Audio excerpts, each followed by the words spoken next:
Good morning, everyone. Let's call this meeting to order. Roll call, please. Danny? Keisha Johnner, Here. Mark Ramey, Here. Steve McCombs, Here. Entertain a motion for today's agenda. Move to approve today's agenda. Second. McCombs, Aye. Ramey, Aye. Johnner. Aye. Communications? Nothing. Communications board? I have none. Public comments. This is the portion of the agenda which we hear from any public that is not on agenda item below. These could possibly become future topics. Is there any public comments? Seeing none? Okay. Seeing none, move on. Entertain a motion for today's consent agenda. Move to approve today's consent agenda. Second. Ramey. Aye. Johnner, Aye. McCombs. Aye. On to business. Item number 1 is the discussion action of the 5-day Class C retail alcohol permit application. Is there anybody on this? She wasn't gonna be able to make it. Okay, It's just the whole 5 day. all right. Yeah. Okay. Is Jason on? Yep, I'm here. Isn't any issues with this? Nope, I have no issues with it.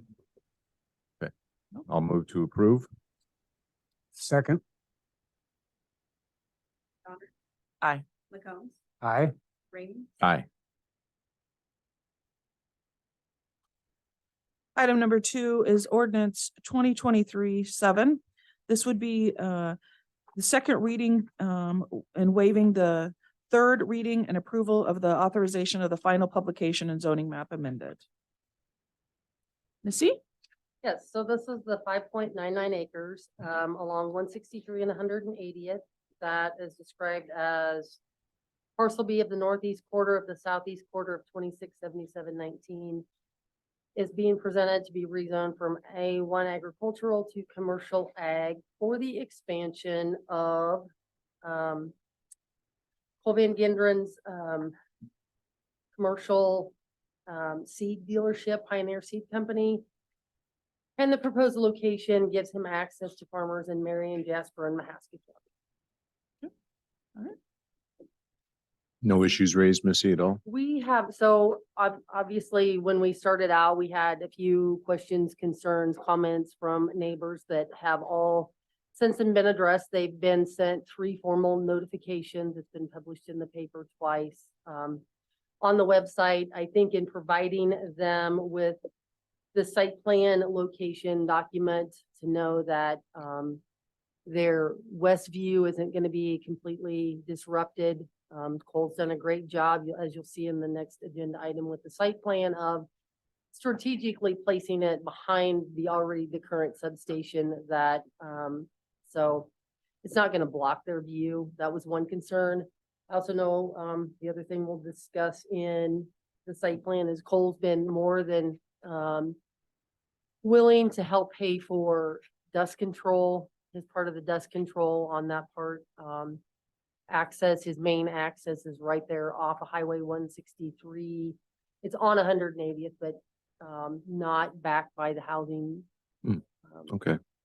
So I think all the questions were answered through discussions that we had with the neighbors. So I haven't had any further discussion since the last.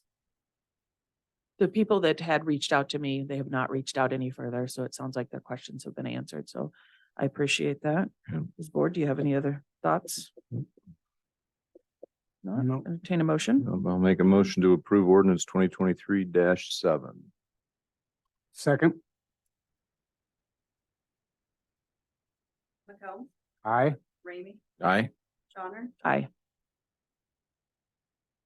Item number 3 is the site plan for the parcel B that we just spoke about. So Missy? this is the site plan, as you'll see, the nice bright pink, that's the building directly running parallel with the substation. Up in front of the road, you know, he's pushed it as close to the property lines. In fact, he redid the survey once to meet the setbacks. There's also some details that he had to meet the High Line setbacks as well as the substation setbacks. Again, he was very, when he placed it, it's not gonna inhibit the view for the neighbors to the west. As you can see, that's reserved for detention area because this building's over 10,000 square feet. There is a detention requirement that then would outlet into field tile. Also reserving an area back there for the septic system. So, you know, basically Cole's proposing it would be, he's the full-time employee with 1 to 2 seasonal employees. Parking is very minimal, given the fact that it's based on employees and there's not a substantial amount of employees. He will have 1 ADA spot. He's gonna have security lighting on particularly the front of the building, correct? So there again, that would not then affect the neighbors. It's gonna be placed on the front of the building, which we consider the front of the building, what's facing Highway 163. Water service by Iowa Rural Utilities, no issues with that. I attached in your packets the stormwater computations from Garden and Associates. The property or prospective property owner has been aware if he's disturbing more than an acre, he's got to acquire an NPDES permit from the state of Iowa. And yeah, pretty basic. I presented you guys with a picture of what the building is Right. going to look like. So Right. I guess the only question, Cole, if there's a material change in your business where you might need to expand on that site more than anticipated, Missy, would that come back to you? Would we So see that? Because I'm just thinking of the questions that were asked. And you've got a certain number of employees with a certain site plan right now, but that doesn't mean business conditions won't change. And you say, hey, I want to utilize this in a more robust way. we do have that written into the ordinance. So Okay. if the expansion is over 10,000 square feet, I mean, we've got a criteria where if you had a minimal amount, you know, minimal addition, there wouldn't be a requirement, but we do have that is specified in 55.30 that when site plan needs to come back through zoning commission and the Okay. supervisors. Now, could he add up to, you know, 5 employees? He certainly could. That's not going to. Yeah, the employee number I'm not concerned about. It's really the expansion of the property. You might need it for something else that you didn't anticipate. And that's Yep. fair. There's nothing wrong with that. It's just, If he were to add another building, even the size of what he's got, yeah, I mean, something like that, then it would be over that threshold and he would have to come back Okay. then through the zoning commission. okay, good, good, very good. Cole, anything? Okay. Board? No, I'll entertain a motion to approve the site plan for parcel B, Can't entertain a motion. or I will, You make a I'll motion. make a motion to approve it. I will second I that. can entertain a lot of things. Ramey, Aye. Johnner. Aye. McCombs. Aye. Thank you, Missy. On to item number 4. This is the public hearing portion of the proposed Marion County zoning map amendment ordinance 2023-4. This is the Lautenbach LC. Missy. They're requesting a rezoning of the, so it's described as parcel 08401000500. It's the east 10 acres of the southwest quarter of the northeast quarter of that part of the west 10 acres of the southeast quarter of the northeast quarter of 367619. So this property lies on G46, the corner, Metcalf corner, G46 and Highway T15. It is one of the most desired areas in Marion County to live, especially on hard surface. Terry is proposing to do rezone from A1 to AR to allow for further division of a 4-lot subdivision. I had one phone call when we started this process. It was just an inquiry to see, hey, what do we? So no concerns about it. And again, after the notification before this meeting, I didn't have any phone call. All right. This is the public hearing.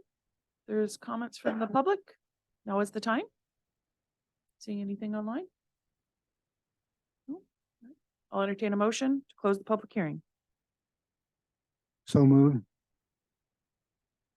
Second. Johnner, Aye. McCombs, Aye. Ramey, Aye.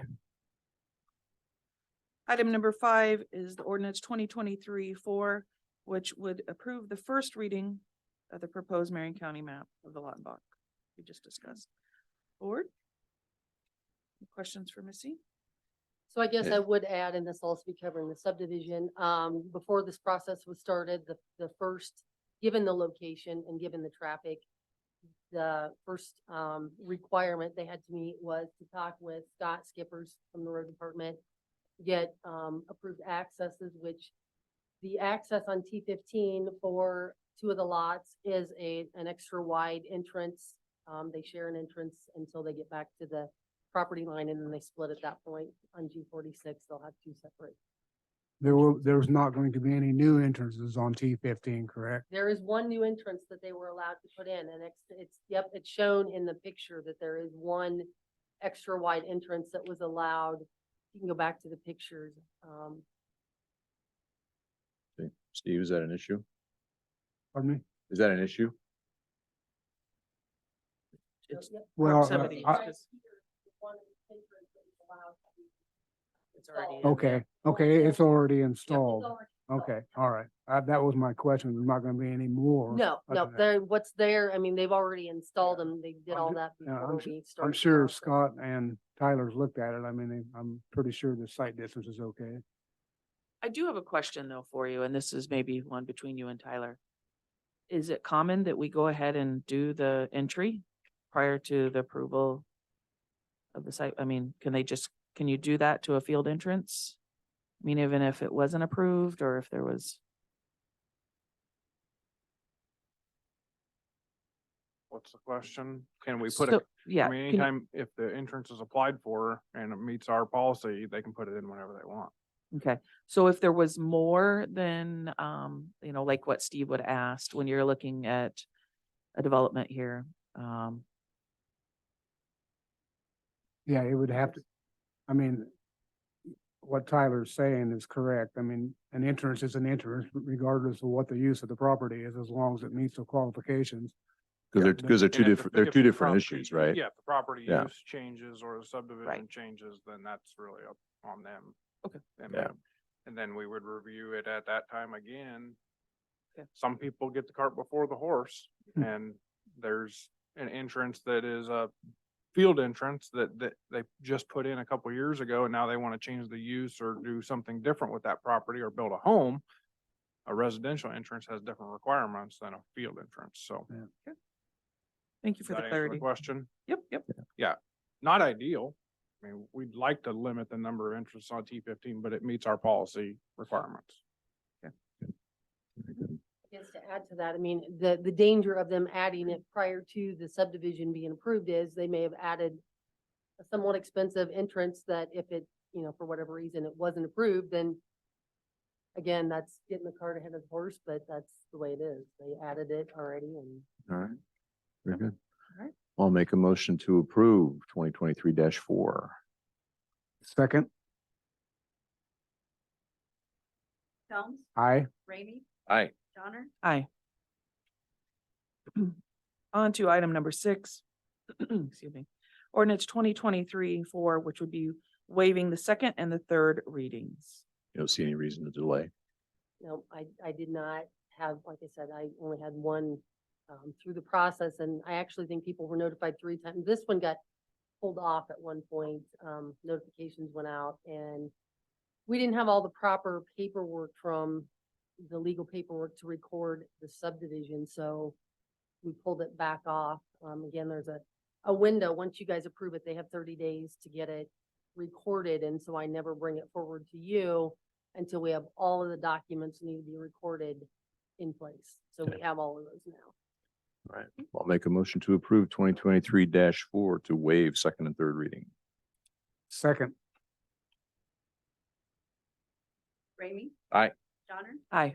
McCombs, aye.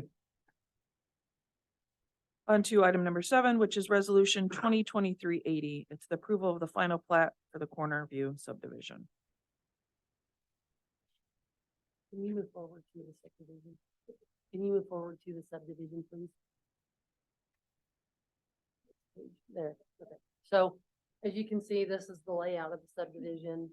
They range in size from 3.47 to 5.21.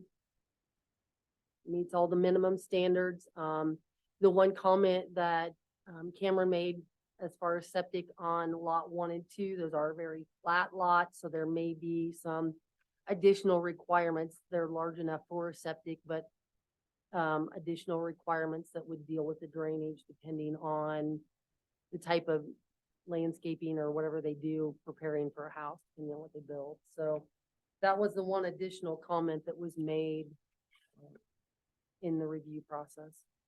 Otherwise, they meet the minimum, the subdivision meets the minimum standards spelled out in our subdivision ordinance. Board? Motion to Question? approve. Second. Johnner, Aye. McCombs, Aye. Ramey, Aye. Thank you. Thank you, Missy.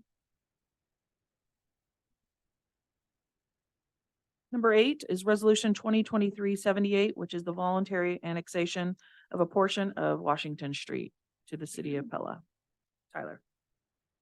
So a few years ago, I believe in 2019, the city of Pella had approached Marion County about the potential annexation of what was Cobb Hill at the time, now known as the Prairie Ridge subdivision. So annexation that encompasses most of the Prairie Ridge or all of the Prairie Ridge development. At that time, there were some issues and I don't know exactly what the reasoning was, but the city approached you. I think Mike came and presented on this to exclude the right of way, do a 2080 per Iowa code to exclude the right of way from that annexation.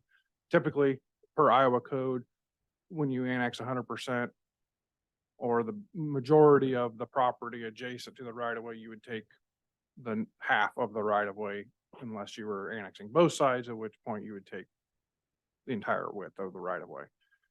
So, I don't know, this board or previous boards approved, that 28E to exclude the right of way. Mhm. At this time, the city of Pella has approached us about, some improvements they want to do at the Fifield, Washington or G28 intersection and, want to annex the right of way adjacent to that area, specifically lot, was it B Mhm. of Plat 3? Plat 3. So, actually, maybe it's not lot B, but it's what's shown Yeah. here, adjacent to the final Plat 3. So, this voluntary annexation is for you to approve, saying you're willing to do that. There will be future steps. This is, I think, the first step of that annexation process. The ultimate intent, I believe, I don't want to speak on behalf of the city, but I kind of inquired about this and I don't know, no one's here from the city unless they're online. So, I inquired about their ultimate intent, which would be to annex the entire north half of the right of way adjacent to the Prairie Ridge, development. And I was the one who requested we not do that at this time because we have a federal aid project ongoing right now that is well on its way, and that would severely delay and complicate that project. So let's get our project done, and then in the future, we can discuss future annexation of that north half of the right of way. So from this point west to the current corporate limit Mhm. of Prairie Ridge. Right. So, Very any good. questions? Nope. I provided you with a lot of information related to the overall annexation, the 2080 when I sent you this, agenda item. But really, this is the current request for Marion County to, complete this voluntary annexation application. And then they'll proceed from there. Very good. Board. Make Any a motion questions? to approve resolution 2023-78. Second. McCombs, Aye. Ramey. Aye. Johnner, Aye. Number 9, resolution 2023-79. the award of a contract for the T-15 Flagler Bridge replacement. So Tyler. for once, I have some very good news to report from the road department regarding funding and dollars. We had a very successful bid letting last week. The Iowa DOT held the bid letting for our Flagler Bridge project. And we received 5 bids, which is fairly competitive right now. And each of the 5 bids came in under our engineer's estimate. So I had programmed $4 million for the project in our 5-year program. Our, once final plans were completed earlier this year, we had a final estimate of $3.8 million and the low bid was 2.8 and some change, with all the bids being 3.5 million or less. So very competitive bids. I think we hit the timing just right. The engineering, Calhoun Burns is our engineer for the project. They did a similar project over the railroad in Albia that last year. 50% less bridge deck square footage on that project, and it was $2.4 million. So 2.8 million is a very good bid. So what that does, we were borrowed ahead to our max limit. If the project came in at 3.8 or $4 million, we were going to be borrowed ahead. So we can accumulate funds in our federal bridge money and we can borrow ahead. So we had accumulated the max balance we could accumulate and we were going to borrow ahead. So we were going to use the full 10 years scope of available funds for Marion County from our HBP, which is our federal bridge fund.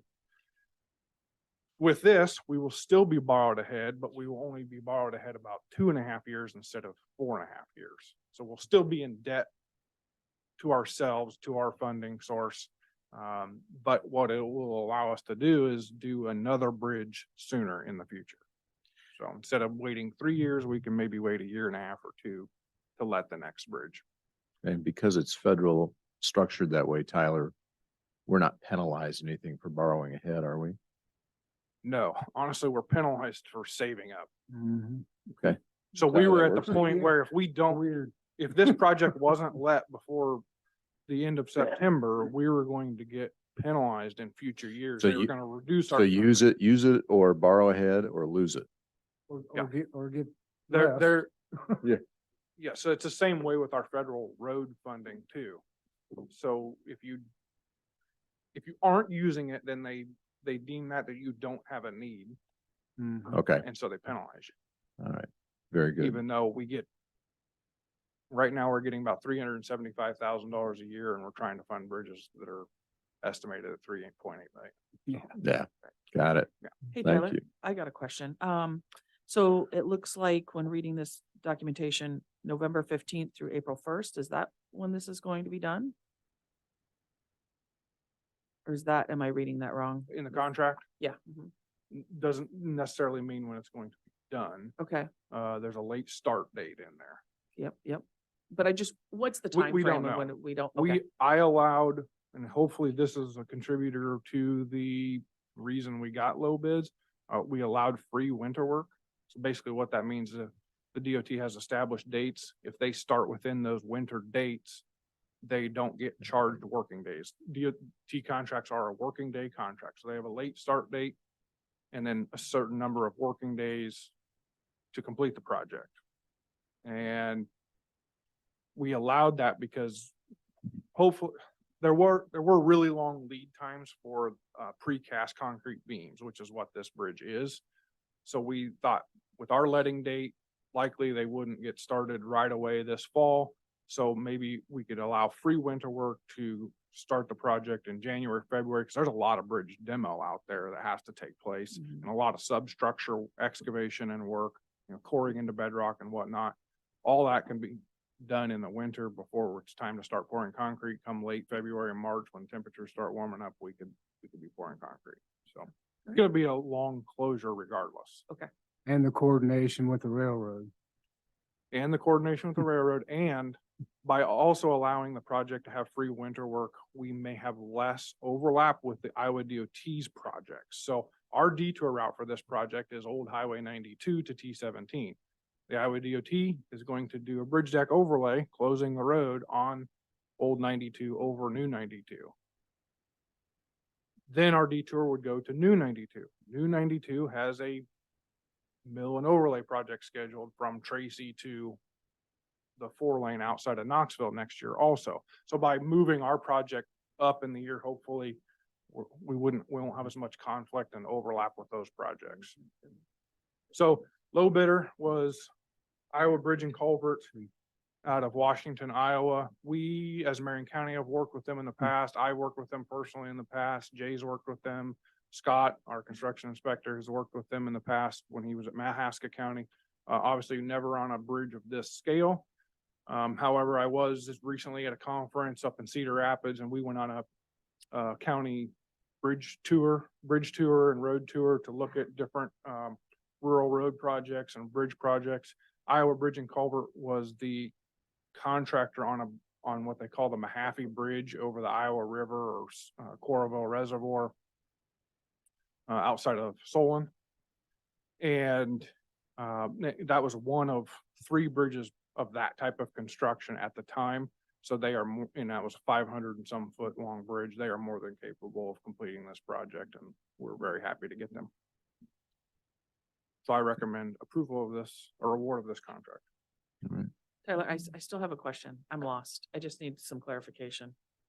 And I don't know if we have it up in here. On this agreement here, it says no winter free time. What does that mean? During the winter of 2024 and 25. So Right. does that mean, so considering this winter, we're Right. good. If it were to exceed, Right. that's what I needed to Yeah. understand. Okay. That's a Thank you. constraint to, Yep. once you start, get Yep, the project done.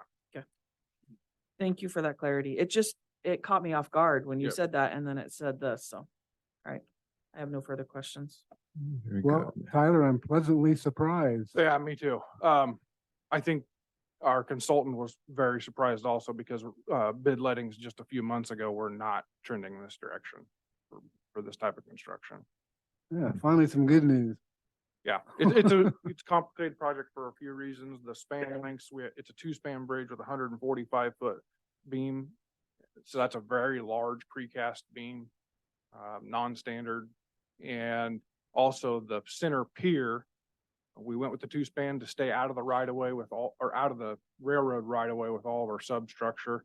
But the center pier is nearly 45 feet tall. That's very uncommon as well and very complicated design. So I know we discussed this before privately, but the alignment, will the alignment be changing any, or will the current alignment remain the same? it's very, very close. You won't notice it driving. Okay. I mean, it's generally the same alignment. I What know- you will notice is a 28-foot top on that bridge going to 40. Yeah, I knew So- we looked at different alignments originally when we first started looking at this. Yeah, the bridge will be much wider. That's what will be Okay. the most noticeable Okay. thing. Because people have asked, could they keep the bridge open while working? Because you've seen some of a little bit of that work going on in other parts of, I should say, different counties. But I said probably That's very, because of very the, expensive. yep, and the railroad also, working with the railroad on this. Right. So, yeah.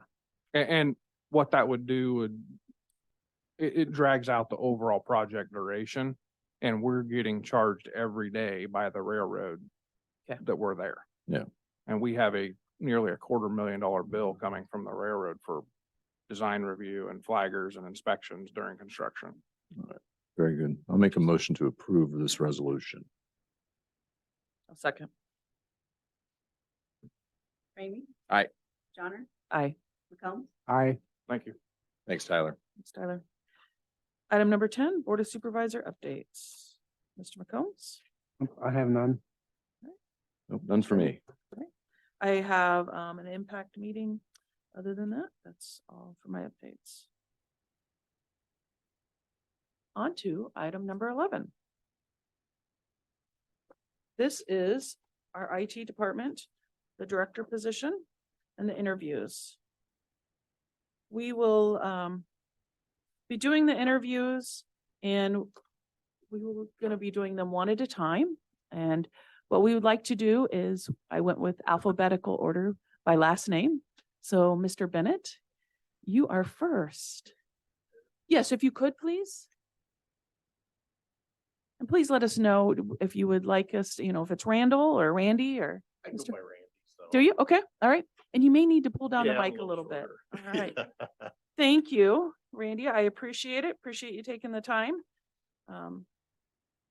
So how we're going to do this, Randy, is I'm going to start off and I'm going to ask you some questions. Okay. And then it'll be myself, that'll move on to Steve, and then Mark will finish. Okay. So, Okay. okay. Thank you. All right.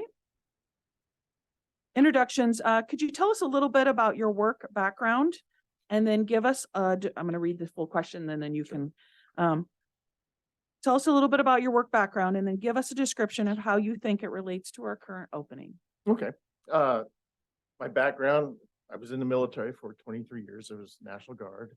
I'm a retired Master Sergeant, so I do have leadership skills. I started my IT career at Maytag. I started as help desk, then I moved up to second level. What second level was is as we would be assigned to unit group, business units. I was at first assigned to marketing and sales. So any times of problems that they would have, I would be in charge of going to them and solving those problems, maybe bringing in new products like software products or even hardware products. And I would go in there and advise them on that one. And then eventually I moved up to third level, which I managed software license, and I managed, we used to lease hardware at Maytag. So we would lease those products and I was in charge of making sure those leases. I also had a print server that I managed, and I managed printers around the Maytag area. Unfortunately, Maytag closed and moved on. So I got hired by the National Guard Bureau, and they were doing a rollout on a system called DTMS, Digital Training Management System. I was the NCOIC of that. I was the administrator of that program. And what the program was, is it was when units went out to get deployed, they would bring paper or bring spreadsheets and stuff, and they would make deployment a little longer. So we developed a software program or application program where it would bring in like the medical stuff and all the other stuff so they didn't have to dig and find all that stuff. So I was in charge of that. And I had a group of about 10 people. We would travel around the United States and train that program too. And then after that program, I went to a program called Defense Travel System. And so I was the administrator for that one. That was for more travel. I had to work with the different sections for routing tables. And then I worked with budgets, and I worked with lines of accounting. So whenever they traveled, they would go through the system, and it would align with their travels with their line of accounting and their budgets. So, okay. And then when I was deployed, I was food service in the deployment. So I was food service, but they also used me as an IT person in my deployment. If they find resources, they use you. So they used me as resources there. And then lately, I've been with DAS procurement, or Department of Administrative Services procurement. I actually applied for the IT job because I had the background of IT, but because of my food background, they hired me as food. But I kind of do both. I currently work there, so I do most of my contracting is for food, but I do some contracts with IT stuff also. Okay, all right. Thank you. Appreciate that. I'm just taking a few notes. No, just that's because- cool. okay. Just wanted to make sure you were aware of that. Number two, what college courses or experience have prepared you for the position you're applying for? with us? I do have a degree in business management. There was some IT stuff in there. I am also A+ certified in Security Plus certified. That's CompTIA. At one time through the Guard, I was Microsoft Server 2013 certified, but I haven't kept that up. So I have not. I'm no longer Microsoft certified, but I was. Okay. MCSE. Describe what you see as your strengths related to this job or position. And I think my leadership skills, I do provide a lot of leadership skills and background skills. I not only able to get my hands into a machine and fix it, but I'm also be able to manage. I managed print servers. I did deployments. I did projects. One of the big projects I did was at Maytag. Of course, Maytag, Amana was bought by Maytag. And they came up and said, management came out and said, Randy, they're spending too much money on printing. What can we do? So I did a research on it. And when I went to visit, they came to find out that they had local printers on all their desks. So I came back and I had to sell centralizing it into a local printer. It was hard at first because they were used to doing things, but I had to show them, I had to go there and show them. I said, okay, print here and then print there and see how fast it goes. And by the time they got back and then it was still printing. So I had to do the buy-in. So I had that experience of an IT of all the different backgrounds, not just managing programs and being administrator, but I also working with people on those situations and projects. Second part of that question is describe what you see as a weakness related Weakness, John. Position. I would probably need to be put back. I've been in procurement for 10 years now. So I would have to refresh myself, but I do believe I can do that. So I've been there in the back before, so I would just have to refresh. What is the most challenging project you've managed so far? And then the second part of that is what was your role and how did you manage to deliver on time? The printer one was one of the big ones that I went out and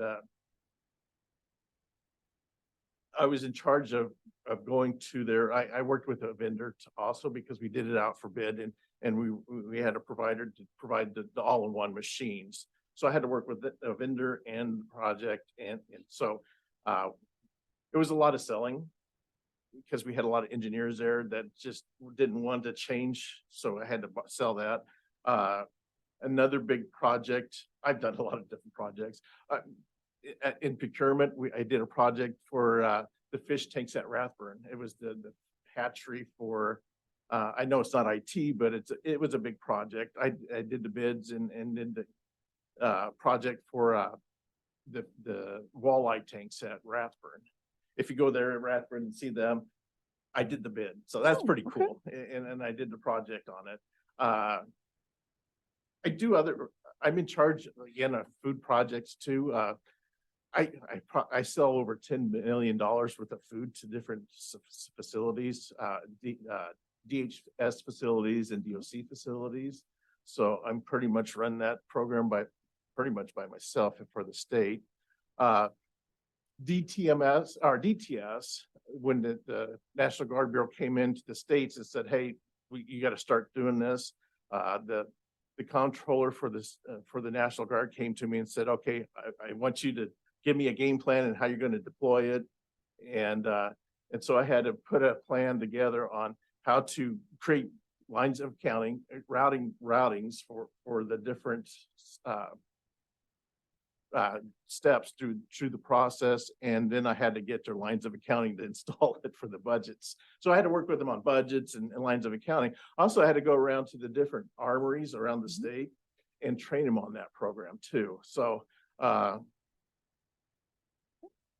and what was neat is the comptroller, I guess he had enough trust in me. He says, Randy, you go do it and you tell me how it's going.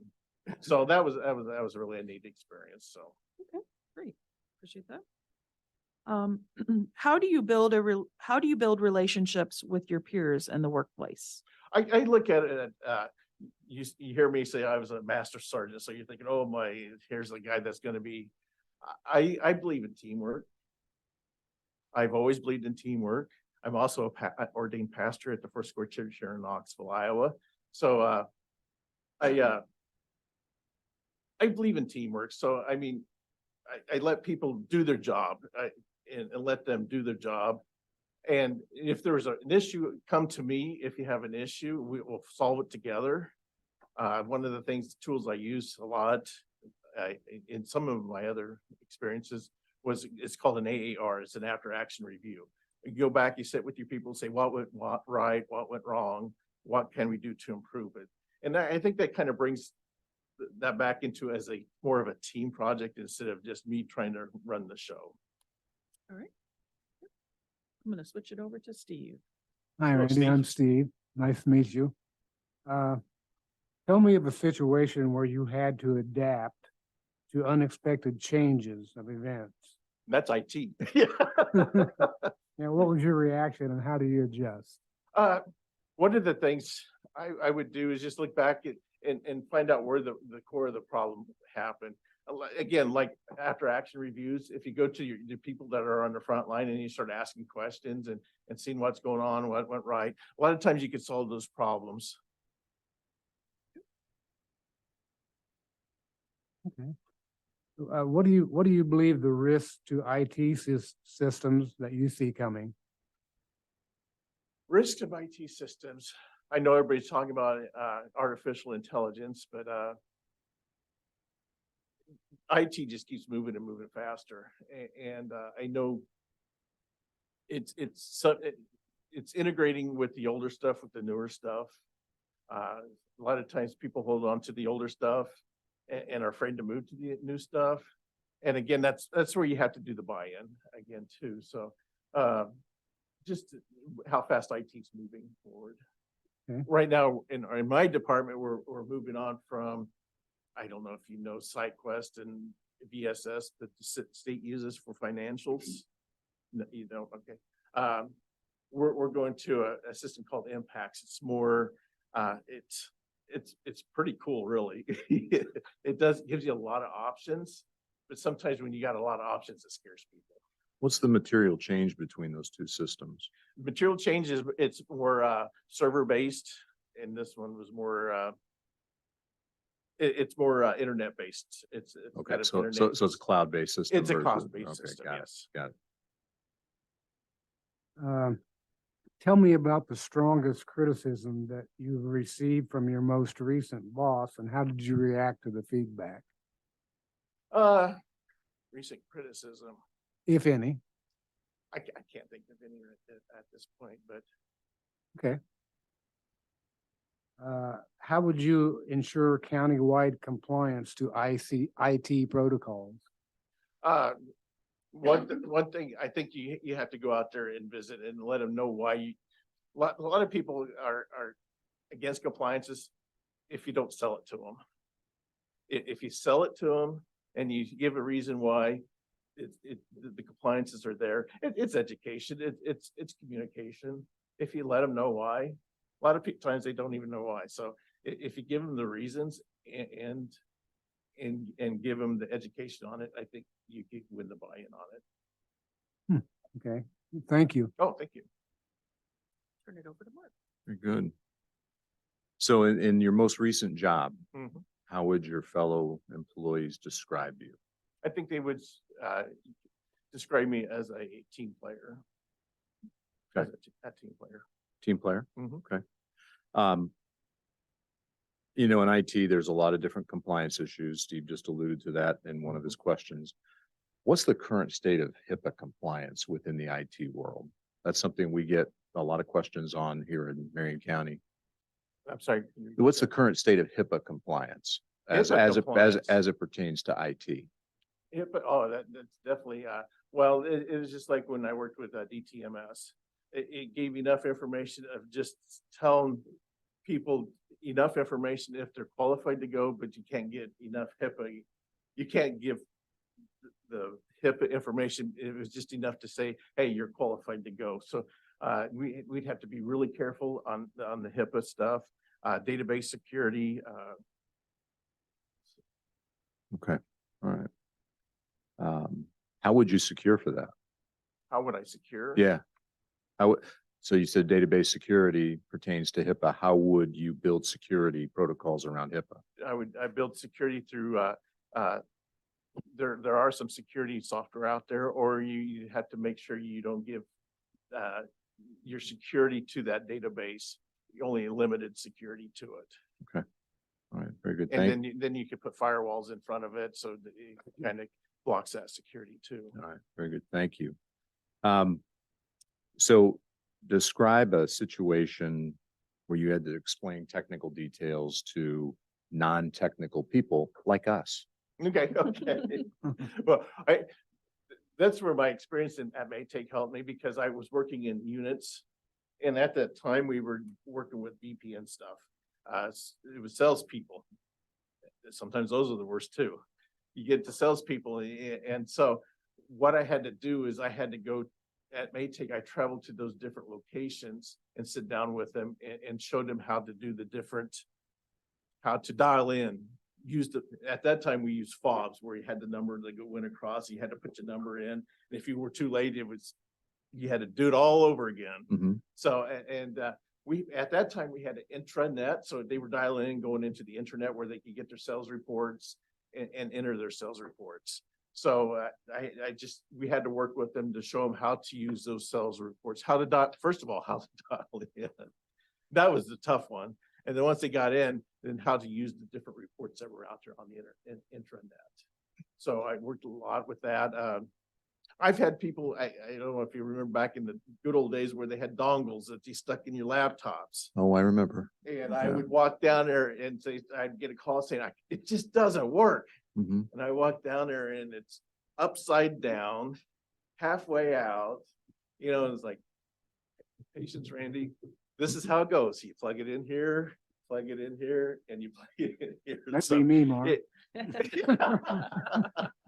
I know, Steve. Yeah. So I think, again, it's a lot of communication and it's a lot of education. Very good. Thank you. Greatest accomplishment, Greatest accomplishment. professionally, what is your greatest accomplishment? Well, the Marion one was a good accomplishment. We saved the Maytag a lot of money on that.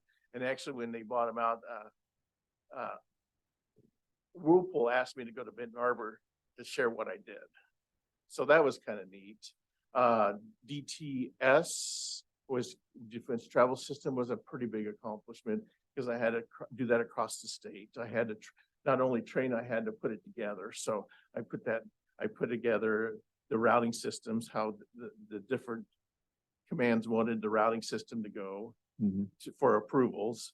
And then I had to put in budgets, and then I had to put I actually step back. I had to put lines of accounting in there, and then I had to put budgets associated with those lines of accounting. And then once I did that, then I had to go out and train the people of those. Okay. So that was a pretty big accomplishment. Okay. Very good. Thank you. Drum roll question. Okay. Why should we hire you? I think you should hire me because I have a lot of experience. I have a lot of leadership experience. I got a lot of soft skill experience. I have a lot of technical experience. I am, like I said, Security Plus, A+ certified. And I've got the experience of going out and working with people and making things happen. I've done a lot of big projects, and I still continue to do a lot of big projects for the state through DAS procurement. And so that's. Okay. Very good. Thank you No, thank very you. much. Thank you, Appreciate Randy. it. Appreciate Any it. further questions? You guys have any follow-up? Nope, not at this point. Okay. No, Thank I you. appreciate it. Thank you. Now we will take the second candidate. Mr. Myers. Morning. Thank Good you for having me. morning. Yeah, Good thank morning, you, Andrew. Andrew, we're gonna do it very similar to what we did with Randy. So tell us a little bit about your work background and then give us a description of how it relates to the current opening. Okay, well, my work background most recently is system administrator here. So I've actually been a part of every project we've had going on in the last 5 years. Before that, I was at hospitals. So I worked for a company that contracted IT for hospitals. I've been at all sorts of different levels of implementing decision-making, boots to the ground practice, and pulling the wires. What college courses or experience have prepared you for the position you're applying for with us?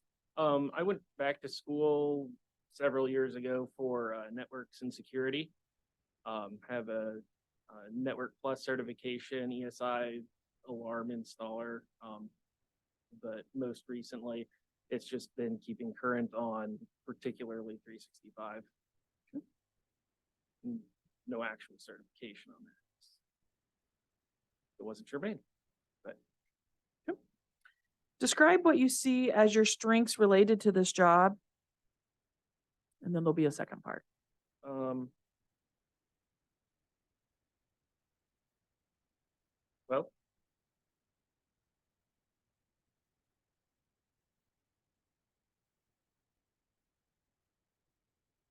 I think I know it's not asking always, questions, yeah. yeah, it's not always easy to talk about your strengths and as a person, I get that. So, but Right. yeah, that just the strengths related to the job. Yeah. So, I think patient, accepting and confident attitude. I find that empathy goes a long way.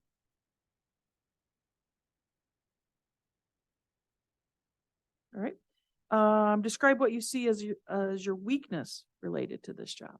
Probably workaholism.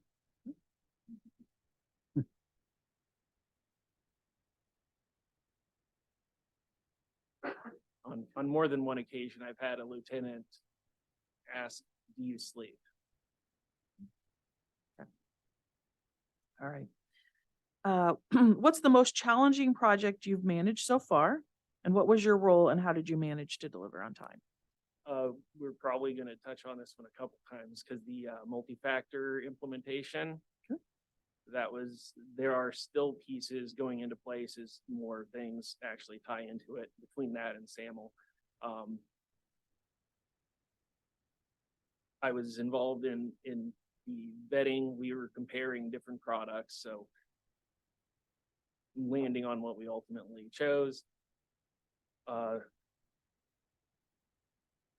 Integrating the APIs into all the systems we have, and a lot of training.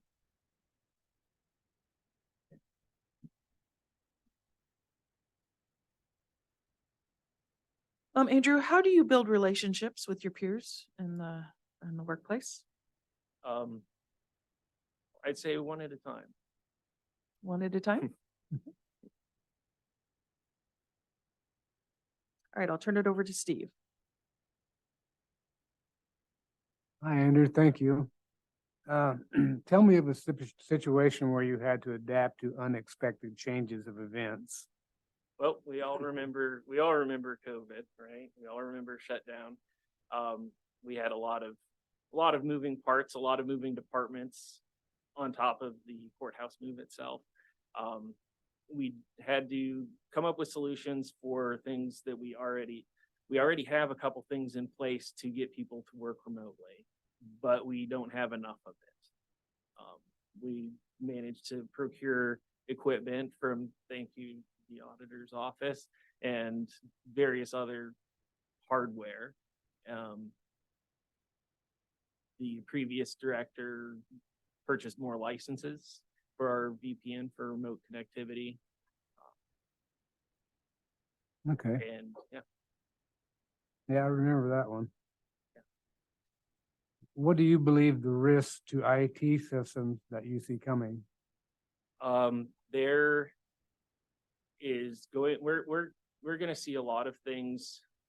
We are already moving things to the cloud, and cloud is inherently hard to secure.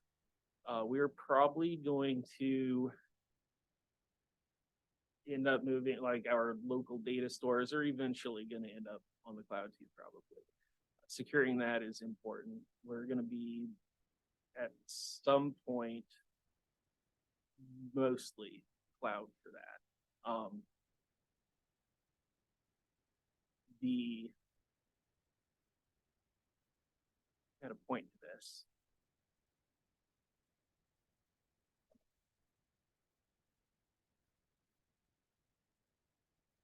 What do you think about this artificial intelligence coming up?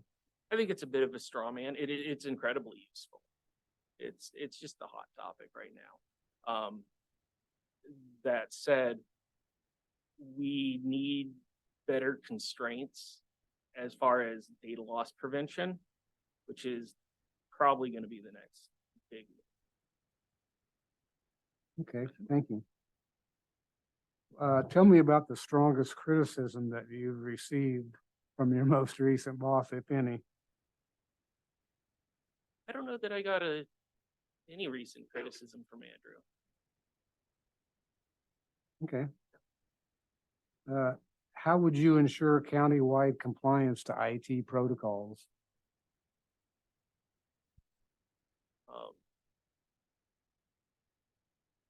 I guess we carry on with following our protocols and procedures as we have now. I would actually probably like to see a few more. But it's a communication. Do you feel that we have adequate protocols or do we need to strengthen them? We would probably want to visit them. Okay. All right. Thank you, Andrew. Andrew, how would fellow workers, fellow colleagues describe you? Workaholic? So that too probably.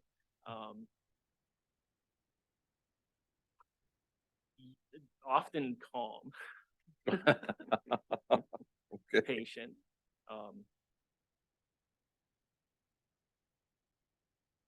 I think I have a good rapport with pretty much everyone in the county, department heads, the deputies, pretty much everyone. Okay.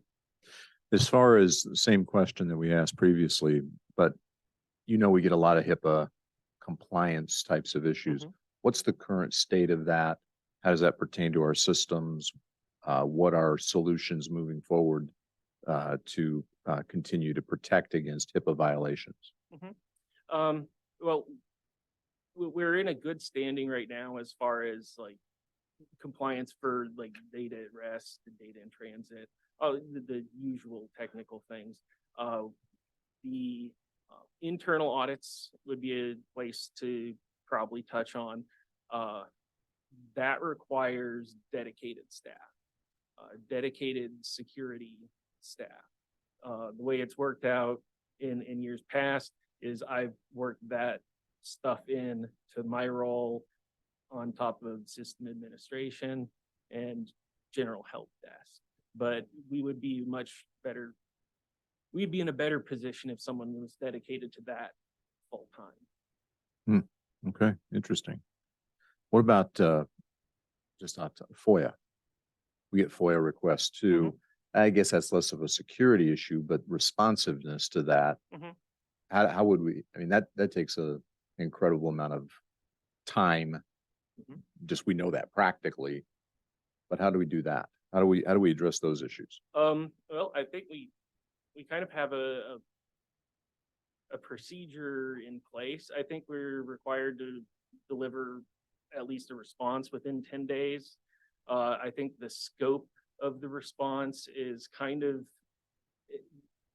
I don't know who necessarily dictates that, but a lot of times that'll involve collaborating with the attorney, estimating hours, time to delivery and such. Okay, good. Describe a situation where, or a time where you've had to deliver a technical presentation to non-technical people like me.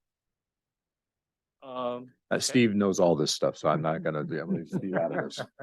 Oh, yeah, generally those are one-on-one. Almost exclusively one-on-one.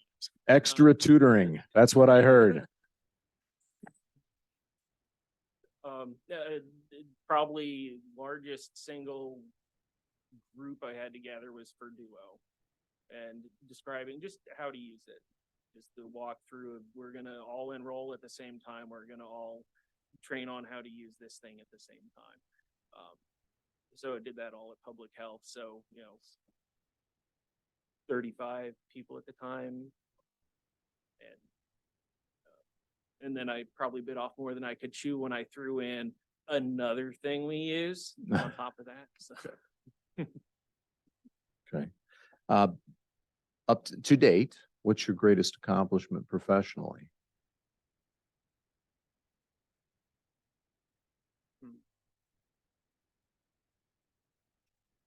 The tricky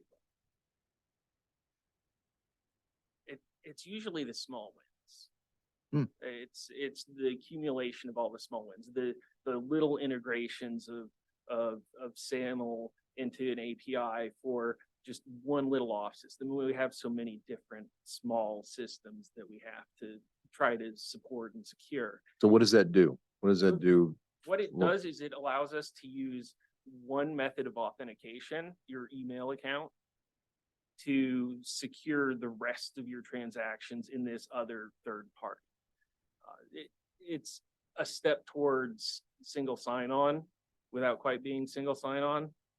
You're securing something you're securing a third party with something we already have established and we control. Very good. Interesting. So last question. Why should we hire you? As kind of the incumbent, I know the environment. I have a good rapport with departments, with people. Very good. Andrew, thank you. Appreciate it very much. Thank you. Thank you. Thank you to both candidates. We appreciate that. We appreciate you taking the time to interview with us. Board, this time, entertain a motion on selecting a candidate.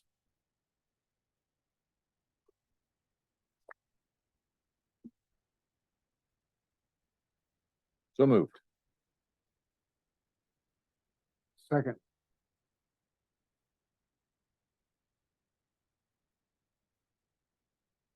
We need to determine who we're going to select. No. This is the hard part, that we have to select a candidate, per our, legal counsel advice, in open meeting is my understanding. Counselor, do you have any thoughts on that? Okay.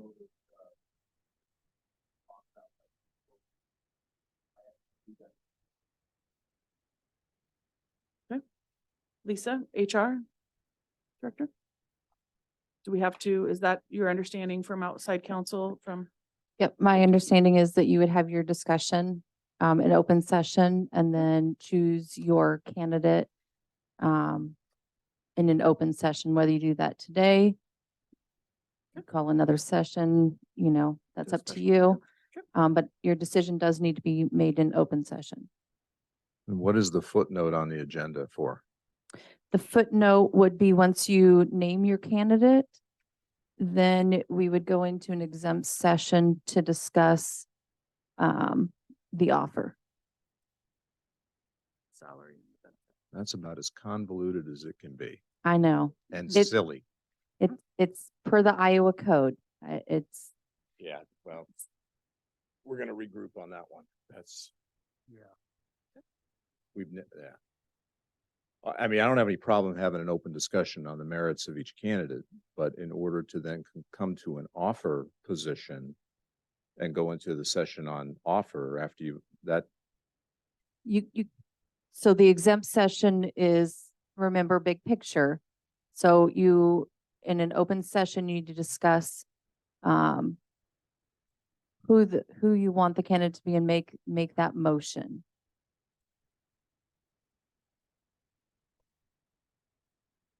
Per Iowa code. yeah, per Iowa. This- Don't shoot the messenger. I know. I don't want to shoot anybody, Lisa. Okay, thank you. Thank you. Just, I just disagree with the approach Ah. by legal counsel. So. But seeing as how we'll have to do it this way. You guys want to talk merits? Of each candidate? Sure. What do you want to talk about? Well, I believe both candidates are very personable. I mean, I appreciate you for you coming in.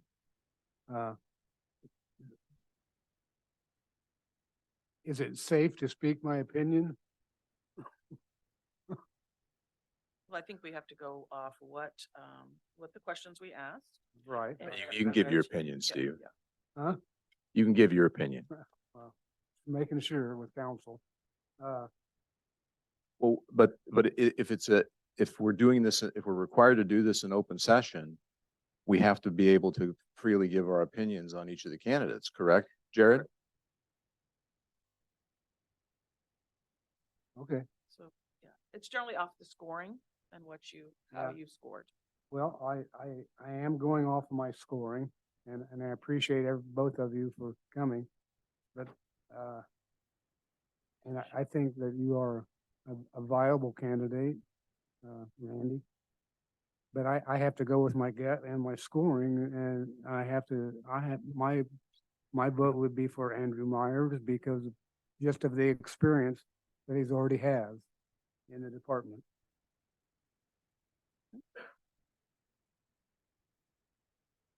Scoring, guys, yep. You Yep. scored, yep. Good. I'm going by my scoring also. Good. Mark, do you have any comments? I think overall, first of all, thank you for your service. Appreciate that very much. And both of you taking the time to come in and present to the board. In looking at a position like this is predominantly a technically oriented systems position.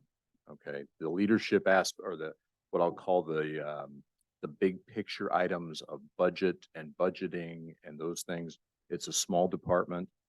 And that level of coordination is done mostly with the Board of Supervisors. So there's probably a less emphasis on those issues, a greater emphasis on technical know-how and current relevant experience. Your military projects, I think, are great and provide a good overview on how to be what I would call a business analyst and how to really take a business system and make it better. But what we really need is technical expertise in current database management, software administration, those types of areas, which are very critical to how our systems run. So because of that, my vote is going to be for Andrew, but I do appreciate you both coming in to have this discussion with us. Appreciate that. Randy, appreciate you and your service. I do. Thank you for that. Thank you for, I know this isn't necessarily an easy process, but as we have spoken, it is the open meeting laws and how we discuss things. So due to my scoring and looking at things, yes, I too am going to go with Andrew Myers. So with that, can I have entertain a motion if there's no further discussion on selecting our candidate for the IT director position of Andrew Myers? So moved. Second, Ramey, Aye. Johnner, Aye. McCombs. aye. Entertain a motion to adjourn? So moved. Second, McCombs, aye. Ramey, Aye.